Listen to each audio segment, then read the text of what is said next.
Welcome to the Epic Success Podcast. I'm your host, Dr. Shannon Irvin. All right. There's nothing that makes me more happy than to hang out with a really close friend of mine who gets it. Like, she gets what we talk about all the time here. Not only that, she's built a multiple $1 million business with her husband at Screw the 9 to 5. And recently, my dear friend, Jill Stanton, who's with us today, has finally come out of the closet. I mean, hang on. In the best possible way. In the best possible way. She's come out of the closet in stuff that she and I have talked about always behind the scenes. And it's really about how you think to get to that million. And if we share that love for helping you really help up level that thinking, that mindset, and ditch the things that are going to keep you stuck and change back. And she's finally coming out of the closet with her own brand called the Millionaire Girls Club. And I'm so excited, Jill, to have you on the podcast to talk all things around how do you get your mind to $1 million. So welcome back to the podcast. Thank you so much for having me. I'm so excited. Does anyone else listen to Shannon's podcast and you're like, oh my God, I'm going to become a better person just by listening to it. So I'm so excited to just be talking back and forth with you right now, because I know it's just gonna prompt so many ahas. I want someone to put the mind blown emoji over my face right now, because that's gonna be me at the end of this episode. I know. You're so cool. All right. So I would love for you to talk about what is exciting to me for my listeners, because you hear a lot of people, I know in your boot camps, and I hear in my programs where they're like, I need to figure out the perfect thing to do, and I'm going to do it for the rest of my living days. So it has that level of importance. And here's Jill Stanton, cruising along, has an amazing business with her husband. And I know you're still going to be doing the boot camps and that kind of thing over at Screw, but you're like, hey, you know what? This is what lights me on fire. So talk about that genesis of when that thought came into your mind. I'm overusing the P word for 2020, the pivot word. I'm done with that. I was that P word? That one? But I ain't over that yet. That's not what you're doing. This has been a birthing that you've been through over the last couple of years. So I'd love for you to share that journey that you've been on that kind of led you to the Millionaire Girls Club and what's coming up. Well, it started when I had a human. Like all good things. You messed everything up. No, I'm kidding. Back in 2018, Josh and I had this moment where we had our son. We became parents for the first time, and it turned our world upside down. Up to that point, we had had a membership community and one-off courses and 3-month coaching programs and live events and all these things. And when we had our son, Kai, it was just it was a real mind F. We were like, what just happened? Why does nothing feel the same? Why do we not want to go back to work? What feels off? What feels out of alignment? And it really threw us through a loop, because we were so we identified so heavily as, mom and dad inside Screw You. That's what they used to call us. Our members called us Scramily and mom and dad. And it was a real mind F for me, because I was like, oh my God, I don't think I want to do this anymore. And that inkling prompted so much pain and just lack of alignment and lack of clarity. And when you do not have clarity, the pain of unalignment is so real when you can't put your finger on it. And we couldn't figure it out, because we were like, well, we're never going to get rid of Screw You. That's never going to happen, because that's our thing. That's where we make all our money. That's where our credibility comes from. That's why people reach out to us, and all that's how we built our reputation and all these things. And it was such an identity crisis for us. And it took us from end of February till end of June to figure it out. Oh my God, I think we need to close Screw You, which is our membership community for anyone who might not know. But we didn't just close Screw You. We closed everything other than our podcast, our email list, and our social media. We closed all our free groups, all our coaching programs, all our all our one-off programs, our membership program, everything was gone that no longer felt in alignment with our values. And during that time, I started thinking to myself, imagine I could do something for myself. like not for myself, but like on my own, right? Because I've only ever built businesses with Josh since 2012 was the first time we ever built a business together, which was ironically the first year we were getting married. So like, don't do that. All these Don't life start a changes, business. right? Don't start a business with your fiance the year you're getting married. It's Not so good. emotional. Yeah. And so I remember talking to Kathy Heller. I don't know if you know Kathy Heller, but she has a podcast called Don't Keep Your Day Job. And she's just such a magical human. And it was the second time we had ever connected. And I just said, she's like, so what's something that's lighting you up? And I was like, I'm going to start my own brand. And I was like, what? And she was all for it. And I was just like riffing. I didn't even know what was coming out of my mouth as I was telling her about this. And then the fear kicked in and I kind of pushed that down. And then I came back to it in 2019. I was in Bali and I said to Josh, like, I'm going to start my own thing. And it's called the Millionaire Girls Club. And I was like, oh, I love that. And then I told all the people about it. I told my friend Alexi Panos. I told Kathy Heller. I told my girlfriend Kate. I just like started spreading the word. And then the fear kicked in. And I was like, it's a sabotage because screw the 9-to-5 is really on a roll right now. And it's a sabotage if I entertain that. And like, I'm just trying to get in my own way. And so I push it down. And then 2020 came around and we were, rocking and rolling with screw the 9-to-5. And around September, I was just like, I really want to do my own thing. Like, why won't this leave me alone?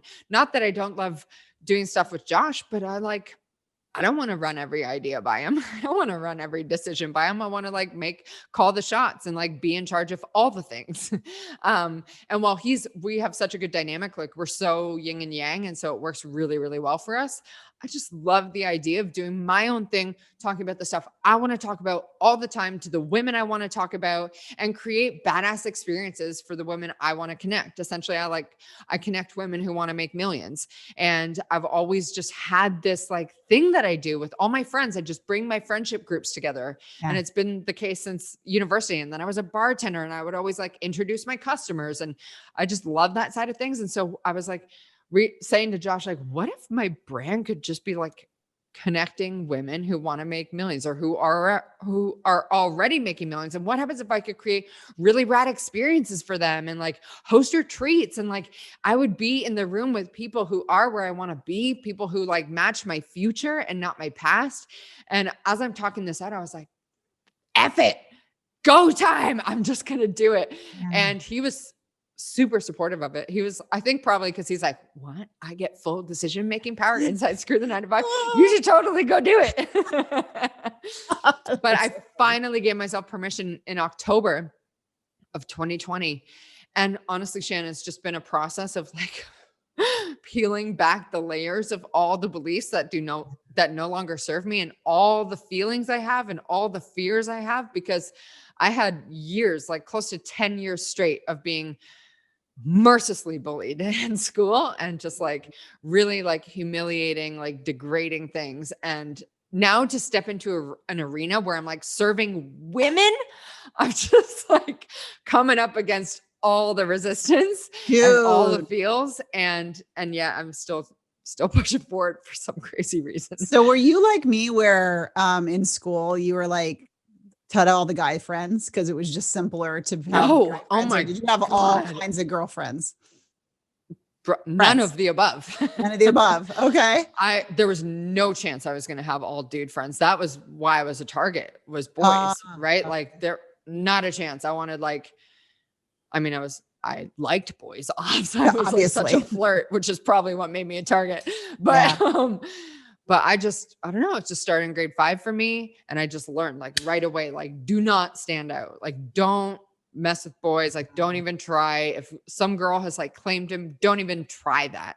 Wow. But not only that, I was talking to Alexi Panos for my podcast. And I know you're shooting for my podcast, which I'm so excited for. But her and I were talking about the triggers that come up, sister wounds that come up. And I was telling her the story of one time when I was in grade 11, 40 chicks surrounded me in my car and I had 2 other girlfriends in there and they did nothing, which I totally understand. It was frightening, right? They were shaking our car. We couldn't move. It was all targeted at me and they didn't stand up for me. And I so get it. And I would probably be the same way. I hope not, but I Mhm. understand where they're coming from. Right. And Alexi said to me, oh, okay. So not only do you have a belief that, women are unsafe and they'll Yeah. humiliate you and they'll do this, but the ones that are friends with you will abandon you. And I was like, Oof. boom. Yeah. It was crazy to have that awareness. So I've just been trying to work through that. I think that's why I'm so hell bent on creating MGC, is because I really value close, supportive, Yeah. reciprocal, compassionate, respectful female friendships. Like I have a really great community of women in my life now who are nothing like my previous examples, and I value them with everything I have. And so I just want to connect other women who have struggle with the same or similar things that I have, strained female friendships, or feeling Yeah. like someone's talking behind your back, or, they kind of cut you down to look cool, or they Yeah. humiliate you, or like, they just like degrade you in a way, or just Yeah. like dismiss you, all of these things, that just these like little petty behaviors that kind of chip away at our self-esteem and just like our relationship with other women. And Yeah. so, man, it's been Yeah. a process. I hear you. Like I'm mine was a currently, little bit different in the sense that I quickly learned that in the school that I went to, that the women were the girls were very unsafe, very catty, very behind the unsafe. back, Yeah. all the things. And guys were just kind of matter of fact, and like told Mm. you how it was. And I was like, your brain is always looking for safe, right? Safe and Yeah. familiar.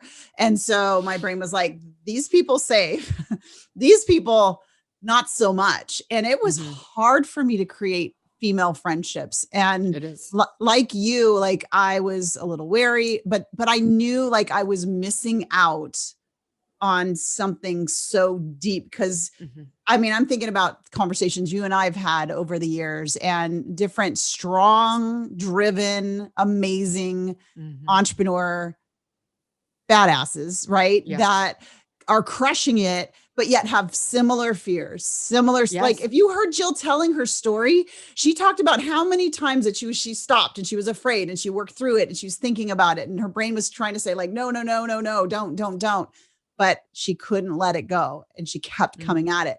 And turning that page and saying, wait a minute, maybe all of those things, whether your universe, whatever you believe, doesn't matter, but maybe those things happen to keep me from my greatness. Like maybe being in a room Oh full of shit. women that are a powerful group actually elevates everything. And that's the purpose of keeping that broken. So the fact that you are using what you've worked through and are in process, that's one of the Mhm. things I love about you. You'll never say like, I've arrived and I am No. here to guide I don't know if you. I'll ever be fully over it. Like I even Mhm. notice, like if I notice like little lingering things that I'm like, where does that come from? Like if like I have some very close girlfriends, especially here in Puerto Rico, like my girlfriend Kate Erickson, my girlfriend Allison Prince, they are like church to me. Like Yeah, amazing. they've helped me so much through. I've gone to them.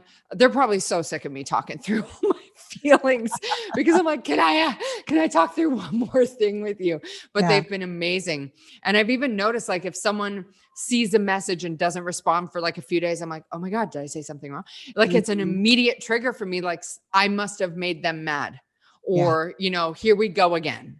Yeah. It's just so crazy what our brains will do, even Oh though my that's gosh. not Yeah. even what it is. Yeah. They're just like, oh my God, I saw it and I forgot to reply. And I'm like, yeah, I get it. I do that too. But I like, do oh that my too. God. Yeah. Those My head, I was like, automations, our man, they friendship's run deep. over. Yeah. Those automations, they run so deep and they trigger these grooves that make us like tense up until you work through them. Mine was always, I'm being left out. I'm being Oh, left out. I'm being left out. Like, and then trying to like overcompensate so that I get included, and mm. realizing that that's coming from this place of like not feeling like there's enough worth just for who I am. And that's been a big one for me to work through. And that stops a lot of us, right? I'd love for you to talk Oh, about people in the totally. screw, right? That you see that just stop, play small, play halfway. What are some of the things that you've been seeing in the community that has Where do I start? lit you up? I know that's been a part of the motivation too, right? Fear of judgment's always Mm, probably one of the biggest ones, right? What we'll say if what will someone say if, what will someone think if, right? Yeah. That's always been a thing that stops people dead in their tracks. Yeah. Number 2 is fear of failure. Yeah. Number 3, worthiness. Do I really have what it takes? Am I smart enough?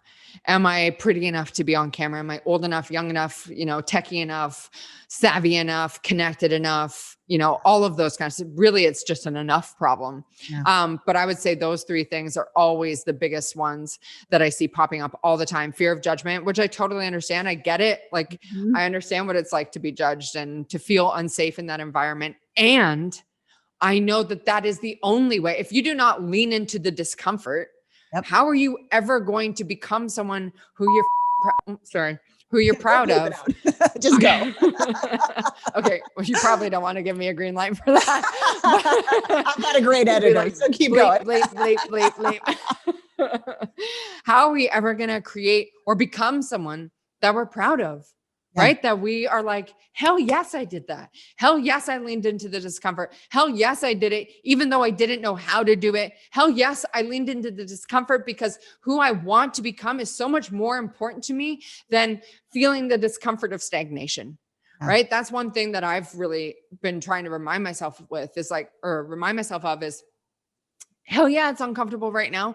And I would so much rather feel the discomfort of evolving into who I want to be or becoming who I want to be than feeling the discomfort of stagnation, of staying the same, of not being where I want to be, of being surrounded by people who match my past or match who I'm currently being, right? All I ever want is to expand. It's one of my biggest core values is expansion and connection, right? So how can I lean into that? And I think when people trip themselves up, it's typically due to something like fear of judgment. What will they think of me if I fail? What will they think of me if this doesn't work? What will they say about me? What will they write about me online? What will they talk about in DMs about me? But one thing we always forget is most people aren't constantly thinking about you. No, they're not. They're thinking about them and what you are thinking about them, right? They're thinking about what you're thinking about them. And so it's kind of this like mind F where we're like, oh my God, they must be thinking about me, talking about me. And they're like, oh my God, they must be thinking about me and talking about me.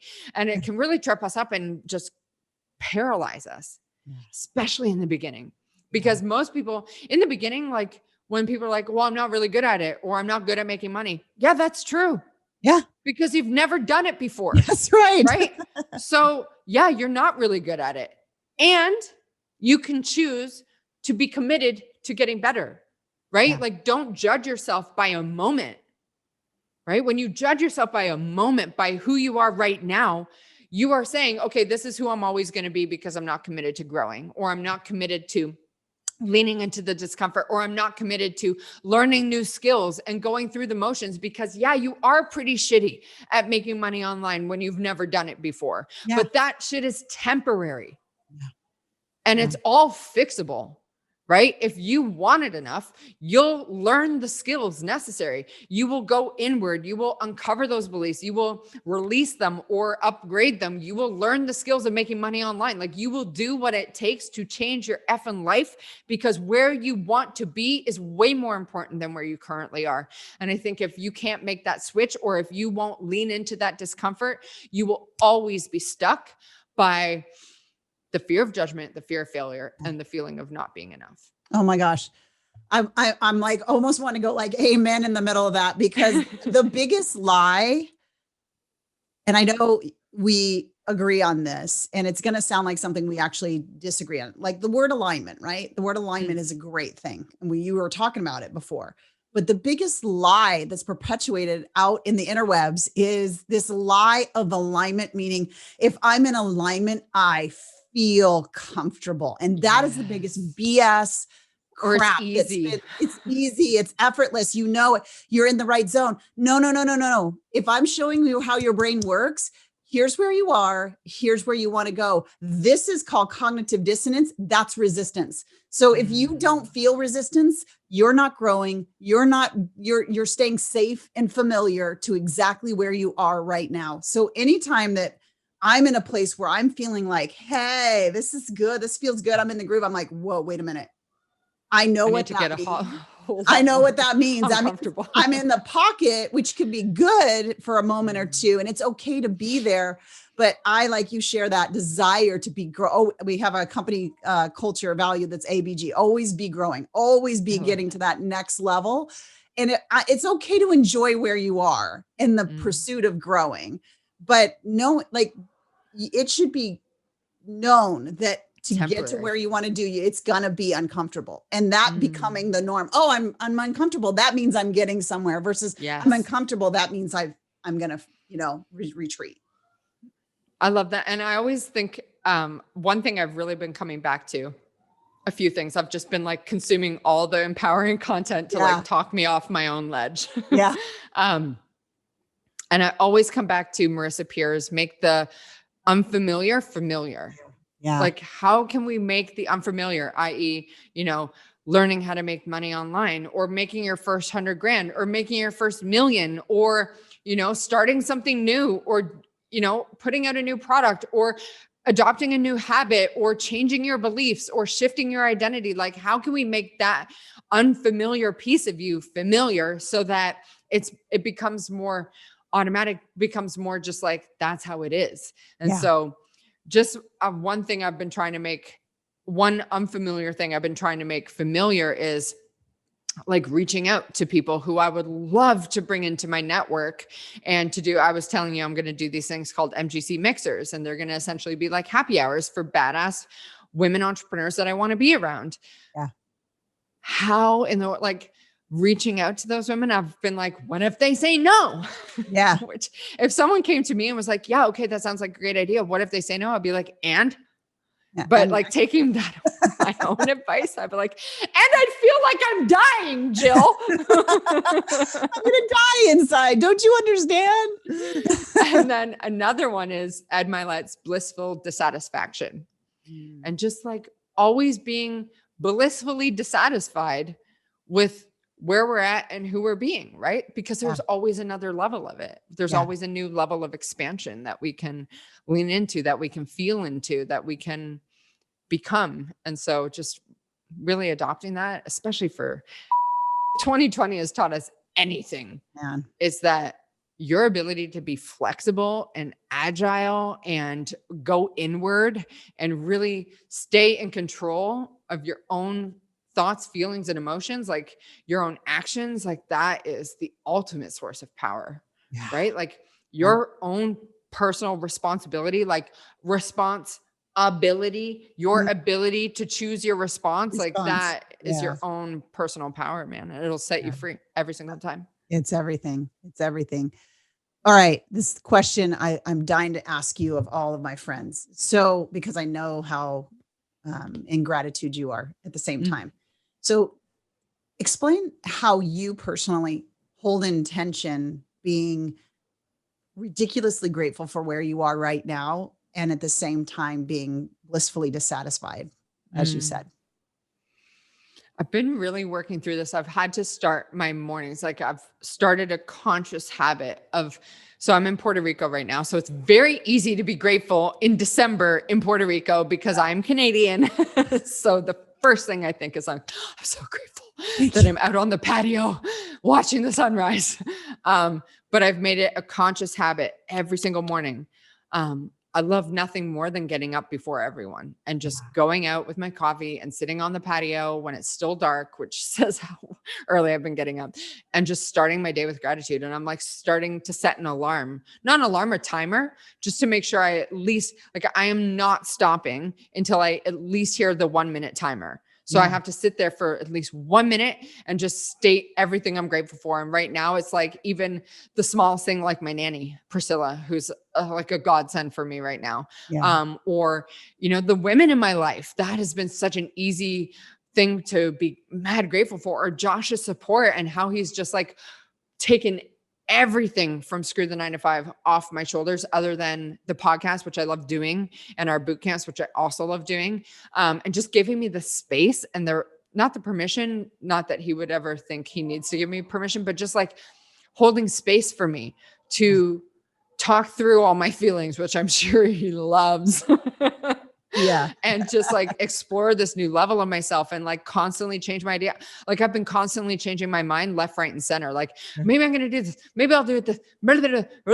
And he's just been so present for me. So I've been mad grateful for that. And my son, who just like, I'm viewing it as like his job right now in the family is to play with Priscilla. Like that's the role he plays right now in our world so that, you know, we can go out and build the things that mean something to us and have the space to do so, so that when we are on with him, we're present with him, not distracted, being like, oh, we need to be doing this, or I didn't get to return that email or whatever it is. So I list all the women I'm grateful for. And I just start like hammering out those gratitudes.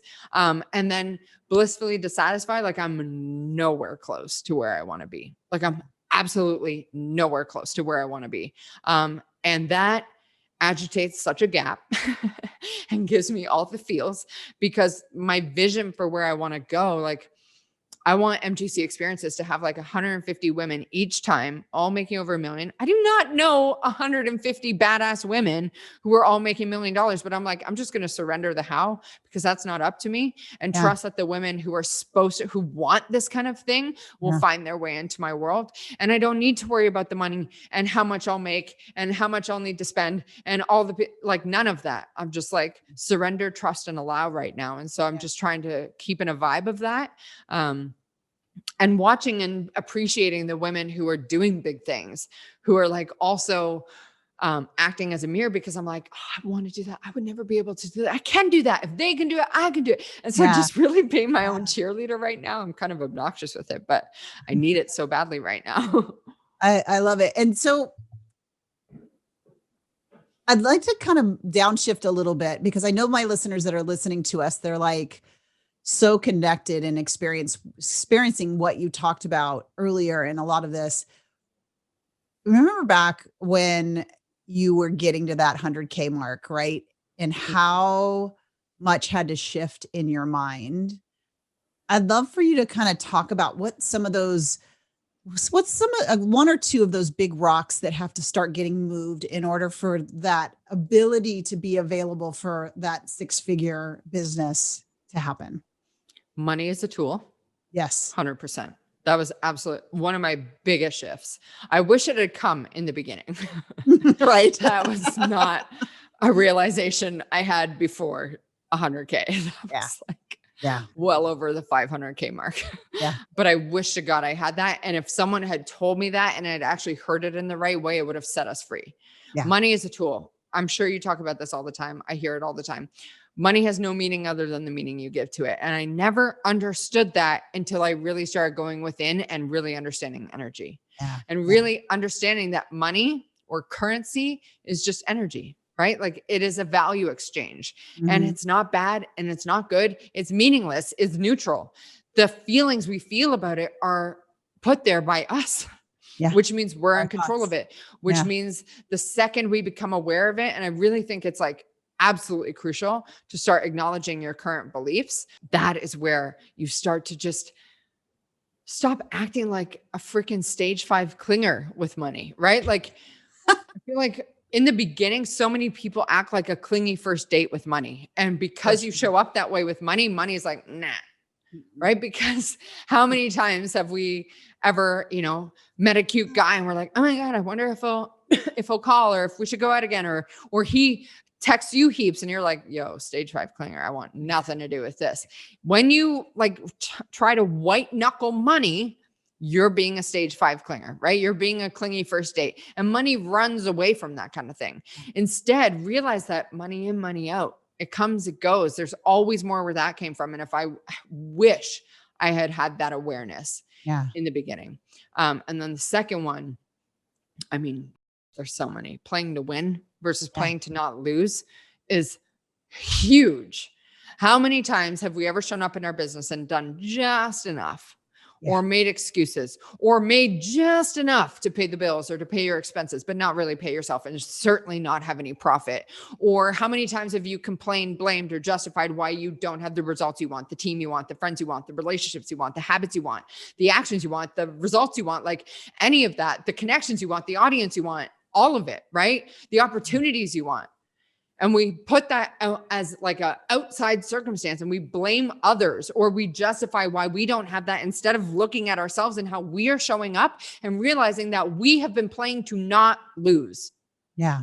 Right? Yeah. Worrying what other people will say about us, not putting ourselves out there as ferociously as we could have, not standing behind our offers, not making the offer, not selling our faces off to anyone who is aligned with what we have to say and sell, right? Not making pitches for guest posts or guest podcast interviews or media features or quotes or sources or anything like that, right? How many times have you been playing to not lose, sabotaging your habits, or not following up with someone, or being afraid to make the ask? I mean, there's just so many instances of how this shows up for people when they're below 100K, because they're like, well, it's easier if I just do it this way. Yeah. Well, yeah, because it's familiar. Yeah. Because you're really good at being who you are right now. But where you want to go is going to require a whole other level of you. And that, 1, might feel scary. 2, will feel scary. 3, will absolutely feel uncomfortable. And it's on the other side of that we experience the magic and really step into who we want to be and how we want to show up and how we want to serve, right? Because so many people think it's just about the money until you make a lot of it, and then realize if you're miserable doing it, it's not about the money. No. Not even close, right? I remember that was my biggest realization when we shut down Screw You, is it was making $330,000 a year. And it didn't even matter because we weren't happy. I was like, this money is an anchor right now, because it's keeping us like, we felt stuck. We felt like tethered to it, and so. Yeah. Who you are at 50K this, right? is who you're going to be at 2 million.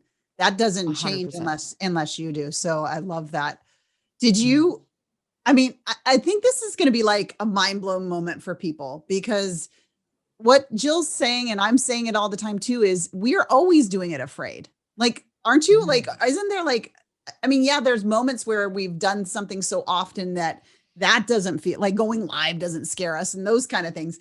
But because you're always pushing, you're always stepping into this thing of uncomfortableness and getting familiar with that and almost embracing that uncomfortable feeling on a daily basis, right? Yeah. And just being like, oh, here it is again. Right? Instead of being like, my best friend, Betty, here she is. I was trying like Darlene the Discomfort or something. There you go. That was terrible.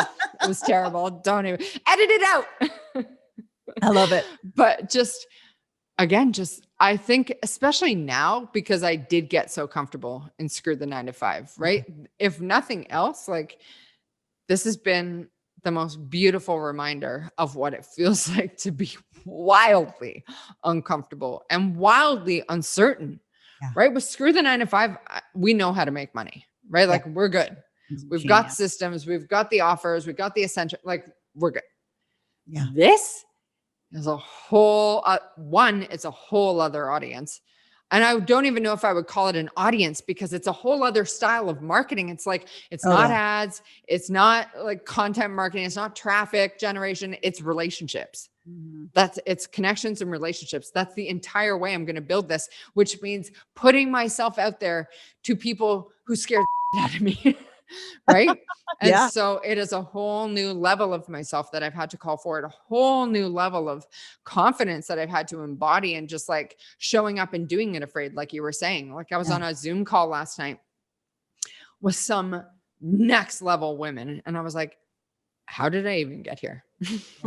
Like, how am I here right now? What is happening? Like, Jamie Kern Lima, I don't know how to say her last name, but she's the founder of a cosmetics brand that became the #1 cosmetics brand. I'm like, how am I on a Zoom call with her? Or Sherry Salata, who is Oprah's producer and president of her company. Like, how in the world did I get on a Zoom call with these women? And us just like showing up and like trying to like build relationships and not like build relationships, right? Not a check mark, right? Yeah. Like, not just like, let me know how I can support you. Cause we've all heard that a million times, but being genuine and authentic and someone who they would want to hang out with or want to chat with has just called forth a whole other level of feelings and familiarity for me, and Unfamiliar. just I love it. like a whole new level of mind deafness. And is that like what you would coach somebody who's moving toward that 100K and above to start taking those kind of inspired actions and thinking about the rooms that they want to be in and thinking about the person that they want to be? I always say to people, if they don't, especially if you do not have friends who are where you want to be, which when you're below 100K is usually the case, right? Like typically you are hanging out with your offline friends and family who you've known for forever. And maybe they subtly undermine what you're trying to do. Maybe not, hopefully not, but probably they will. Or they have different views on money or different views on investing in yourself. And they always say, well, how can I surround myself with people who match my future? Bro, pay for friends, right? Yeah. Like I pay for friends all the time. Yeah. I was saying to you, Shannon, I just joined Chris Harder's mastermind. Why? Because I'm paying for proximity. Yeah. Because I want to pay to be in the room. How I met Amy Porterfield, James Webmore, John Lee Dumas, Pat Flynn, like anyone and everyone that have been connected to, I 90% of the time met by paying to be in a room. Yeah. I pay for friends and I'm totally cool with it because most people won't do it. And that's why they kind of flatline with people who don't get them or people who don't support their big dreams or people who say things like, well, what will you do if it doesn't work? And then that invites into like, oh my God, it might not work. Yeah. What will I do if it doesn't work? And there's the like hiccup, right? There's the like rub, as Abraham Hicks says. And just always like, oh, now, okay, it might not work. What would I do? What would they say? Oh my God, I'm going to have that conversation. What would I do? How would I I'm going to live under a bridge, like it just spirals. They get into this like spiral of thinking negative things about themselves to themselves. And it just starts to pick up so much steam. And I think when you get into that mode, I always say this to people in our boot camps, when you get into that mode where you're just saying negative shit about yourself to yourself over and over again, you gotta catch that. That's why I know you talk about it. I always talk about it. Becoming aware of what you currently believe about your ability to insert outcome here. Right. Yeah. And then when you find yourself in that thought loop, catch yourself. Right. What was I just thinking there? And if you're a weirdo like me, I literally say cancel out loud. Like I'm so committed to this process. I'll sit there and say cancel by myself out loud for as long as it takes to interrupt that thought. Yeah. And then I just try to like minimize the negativity of it. Mm-hmm. I don't need to like immediately switch into like, oh, just think positively. I'm like, what is a neutral thought I could think right now? Right. Yeah. Bridge. Right. Mm-hmm. Yeah. Something that you could bridge to neutralize what it is. Bridge. I like that. Yeah. Some kind of bridge. Yeah. Your brain can receive it versus like you're saying, I'm a money magnet. Yeah, I believe it's all flowing to me. And you don't believe because you're saying like you're still stage 5 clinger and white knuckling. You're like, I believe it's coming to me. And then your brain's like, liar. Just stop. You'll feel better. So true. It's so true. Oh my God. I could talk to you forever. So I would love for you to let the listeners know how they can connect with the Millionaires Girls Club. I know you're doing some one-on-one work and I know you're starting up your new Instagram channel, all that. So could you share how everyone can connect with everything that is amazing about Jill Stanton? Oh, thank you so much. I'm over on IG at the Millionaire Girls Club. So that's probably the easiest way. I'm all up in the DMs right now as like it starts to grow. And I'm just trying to get to know as many people as I possibly can, support as many women as I possibly can. With boundaries. Of course. And then once my site launches, it'll be over at millionairegirlsclub.com. And then I have a podcast, Millionaire Girls Club Podcast. Mm-hmm. So essentially although I just found out, someone just told me that there's a Millionaire Girls Club podcast. And I was like, oh, probably should have searched that first. But we're starting it. Yeah, it's going. But the existing Millionaire Girls Club podcast had one episode from 2017. So if you find that one, it's not me. Yeah. Just look for my face and it's over at millionairegirlsclub.com. I love it. Jill, thanks for coming on the podcast, for sharing your journey, for your authentic path that you've been on and how you're so willing to just share your experience and give other people the courage to do it too. So thanks, my friend. Thank you so much for having me. This was such a good conversation. All right. That's it for this week of the Epic Success Podcast. I'll see you next week. Bye for now.